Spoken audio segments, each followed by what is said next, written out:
Hi everyone, Dave here, Fit and Healthy Forever. Today's session is going to be a training session for chest. Mainly because I think Monday, this is Monday today, 30th of October.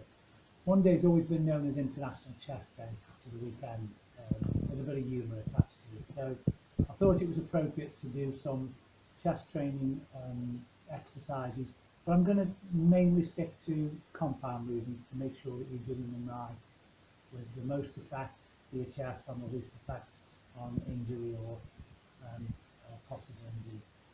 So I'm going to start off with a dumbbell incline press. Now, with dumbbells and the bars, you can do incline, flat or decline. As I've said before, you can't isolate a part of your chest, but you can emphasize it more. So the incline press will always emphasize the upper chest, the flat will emphasize the middle, and the decline will emphasize the lower. So I'm going to start off with the dumbbell press. So I want to get the technique right. So from here, we're going to pull these dumbbells up to there. Now, if you're on your own and you can't get anybody to pass them to you, what you would normally do is kick them up like so to there. Now, don't come out to the side like that. That puts your shoulder in a precarious position. So you want them just turned in very slightly. You need your shoulders back and down. So you're basically pulling your shoulder blades together. Tuck your feet under so that you've got an arch in your lower back. And then you're coming down, up. And you're emphasising your upper chest. So you're pushing, you're trying to imagine you're pushing through your chest, like so. And you'll normally do, as I've said before, 8 to 10 reps is normally, or 8 to 12. And that's the way you do it. So you're slightly turning your hands just that way. Now what you need to remember with any chest exercise, your shoulders must always be behind your chest. So don't sit like that, where your shoulders are in front, because your shoulders will get most of the work. So what you're looking for, when you tuck your feet under, that puts the arch in your back and pushes your chest up. If you put your shoulders back and down like so, then your shoulders are always going to stay back and down, and your chest is going to push up because you're arching your lower back. So from there, your shoulders are always going to be lower than your chest, and that's going to emphasise the chest more than the shoulders. As soon as you put your back down like that, or put your feet out, your shoulders become the dominant force, not your chest. So try and remember that with each rep. At first you may have to keep resetting yourself, but that's okay.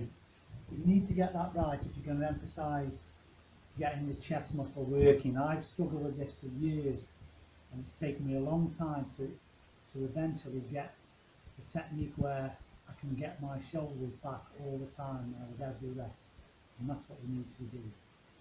That's the dumbbell one I wanted to show you. I'm going to move on now to a barbell one, which is very similar. Okay, so now we move on to the barbell chest press. Very similar to the dumbbell, but you haven't got the freedom of moving your arms where you want them to go. When you're using dumbbells, you're pretty much working individual sides at the same time. With the bar, you're in a fixed plane basically. So when you go back, as I said earlier, try and grip it just past shoulder width. Pull your feet under so that brings your chest up. Put your shoulders back and down.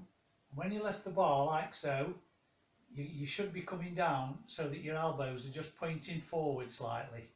So you're coming from there.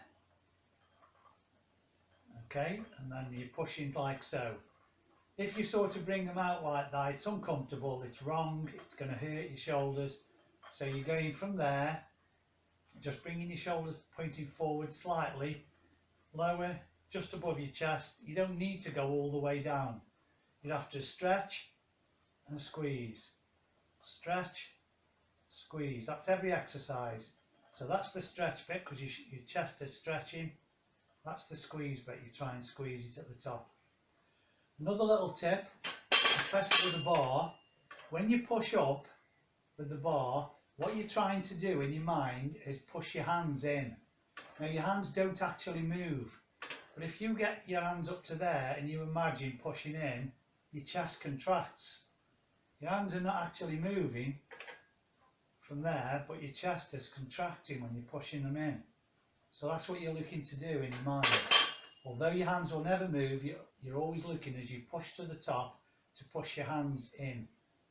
It's hard to do that in your mind, but you need to get that in your mind so that when you push up, your mind is saying that your hands are pushing in. So you're trying to get your hands to come in although they're not moving. That will contract your chest. Again, that's an incline. You can do that flat. You can do it decline. They emphasise top, middle or lower part of your chest depending on where you want to work. But they'll only emphasise it, they won't isolate it. So each exercise is working the whole chest but emphasising a certain part. It's a personal preference. I prefer dumbbells than bars, but I do use bars occasionally. Now I'm going to show you how to do a chest dip for the lower and outer chest. Okay, so now we move on to a chest dip using the dipping bars. Now the reason these are sloping, the wider part, or the wider you go, the more you work in your chest. The narrower you go, the more you work your triceps. Now with the triceps one, you take the narrowest grip, you keep your body upright, and you tuck your elbows in like so. If you're using the chest one, you need to go a lot wider. You need to push your body forward and flare your elbows out. So we're going like so. We're pushing the body forward, elbows out, and like so.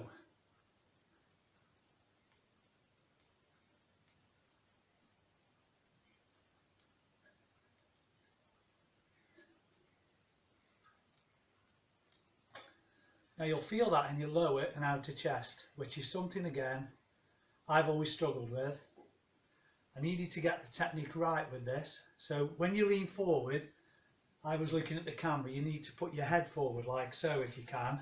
Obviously you won't be looking at a camera when you're doing these, so you're going like so. You'll get such a pump in your chest, it's unbelievable. And they're an awesome exercise for outer and lower.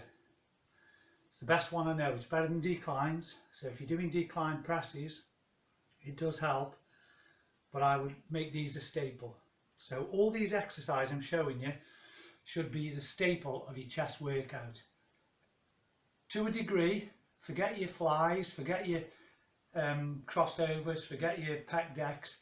They're okay as warm-ups, finishers, supersets, things like that. They should not be the core of your exercise routine for chest. They should be what you might call an ancillary exercise. You must stick to the compound movements where you can get the most weight on with sensible form, and that's going to give you what you need to build your chest. Now I just want to show you on a Smith machine the way to try and increase your weight safely. Okay, so now we move on to a Smith machine. Now if you've got access to one of these in the gym, these are the safest way for you to do bench pressing when you're on your own. If you haven't got somebody spotting you, don't try and do personal bests or the heaviest weights you can do. Because if you get stuck and there's no one around to lift the bar off you, you're going to be in trouble. So these have got safety catches on them. You can adjust them to any height. So I've adjusted those so that when the bar comes down, if I couldn't push it back up, it'll only come down to about 2 inches above my chest. So, very similar to the barbell we looked at earlier. When you're lying on the bench, this is a flat version. Again, just past shoulder width, you're gripping the bar. If you put your feet tucked underneath, so you're bringing an arch under your back there, and then you're pushing your shoulders back and down. When you lift the bar like so, again your elbows slightly pointing forward, you're coming down, and that's as far as it'll go. So if you just come short of that and push. So again you're getting stretch, squeeze, and all the time you're trying to push your hands in again. So as you're pushing up, like so, you're pushing your hands in, so your chest should contract. So get used to, in your mind, pushing in as well as up, but your hand is not actually moving, if that makes sense. So you're coming up and pushing in. And that is going to contract your chest as you push in, because what you're basically doing is try and push in like that. That's what makes your chest contract. So if you're pushing in, it's like a static contraction. You're pushing in like so, and your chest is contracting, and you're pushing the weight at the same time. That's the safest way to do it on your own. If you haven't got access to a Smith machine or a power rack, then I would not try and do your highest weights unless you've got someone with you who knows how to spot properly. Spotting is it's a knack. Not anybody, I don't believe anybody can just spot. You need to learn how to spot properly. It's something I may do a video on later. But for now, I just want to show you the few exercises that you can do at home probably. Okay, now I'm just going to show you a couple of exercises you can do at home. Chest training at home is basically going to be built around push-ups. So if you can't do push-ups, the easiest way for you to start is on your knees. So from there, don't go too narrow because that works more of the triceps. So you're going to go just past shoulder width. If you got on your knees like so, you're coming down. And again, like I explained earlier, when you push up, try and push your hands in, but they're not actually moving. So you're coming down and up.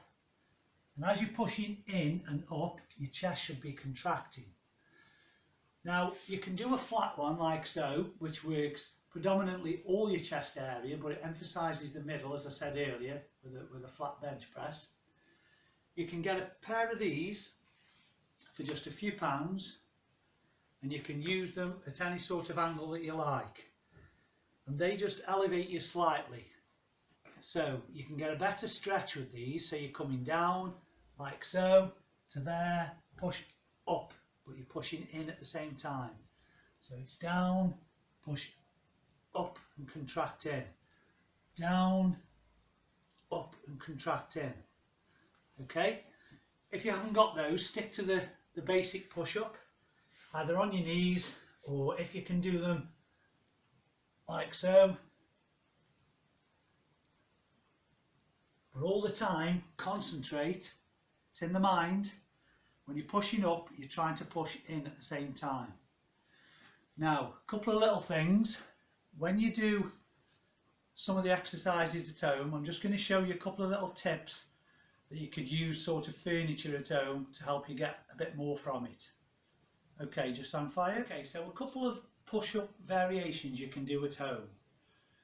I've just shown you the basic push-up, either on your knees or on your toes, using those hand grips or just on the floor. Start off, if you can't do a few on your toes, start on your knees. Now the two variations I'm going to show you here, you can use the back of your sofa or you can use a chair for the other one. All I want to point out with these two is they work in the opposite way to what I've just been showing you with bars and dumbbells. So an incline one I'm going to show you works the lower, and a decline one works the upper. Now I don't want to go into the science of this because it'll be confusing, but believe me, just those two exercises on push-ups works the opposite way. So what I'm going to show you now, if you use the back of your settee or something similar, like so, this would be what looks like an incline press up. So you're going down, up. So we stretch, squeeze, stretch, squeeze, stretch, squeeze. Now, as I said earlier, when you're doing your dumbbells and barbells, the incline one works the upper. For this purpose only of push-ups, it does the opposite. So that is working the lower. If anyone wants to know the reasons behind this, message me, I can explain it to you. Just don't want to confuse everyone. A decline one, which I'm going to show you now, where you can put your feet up on a chair, this would work the upper chest, so it's the opposite. Now if you need to do these on your knees, you want something just a few inches high underneath your knees. But basically, a decline is getting your feet up on a chair or something similar, a buffet, and you're just coming down like so. Now if you're doing declines with a barbell or dumbbell, it works the lower. This works the opposite, it works the upper. Just remember that. So all you need to remember with the two exercises at home, the incline and the decline work the opposite way to the dumbbells and barbells. Sounds confusing. If you're confused and you want to know the details of that, just message me and I can do a short video on just that, because it's simple, but it's only simple if you know what you're talking about, I suppose. So just bear that in mind. That's all I wanted to show you today, to make sure that the compound movements you're doing them correctly to get the maximum benefit and you're not going to get injured. So bear these little tips in mind.